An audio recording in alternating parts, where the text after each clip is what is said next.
Thank you, Lord. Salamat. Thank you, Lord, kasi iniingatan mo ako. Salamat, Panginoon, kasi yung magulang ko hindi mo hinahayaan na magkasakit. Panginoon, salamat kasi yung blessing lagi mong binibigay sa pamilya ko. Salamat, Lord, kasi kahit mahirap, pinaparamdam mo sa akin na kaya ko. Salamat, Panginoon, kasi sa dinabi-dabi ng problema, bakit ako?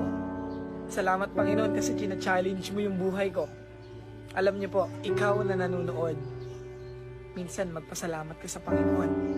Maganda man o pangit yung nangyayari sa buhay mo, matuto kang magpasalamat sa Panginoon. Dahil siya lang naman yung dahilan kung bakit ka matibay, kung bakit ka lumalaban, kung bakit may nakakaharap kang mga problema. China-challenge ka ng Panginoon dahil alam niyang kaya mo.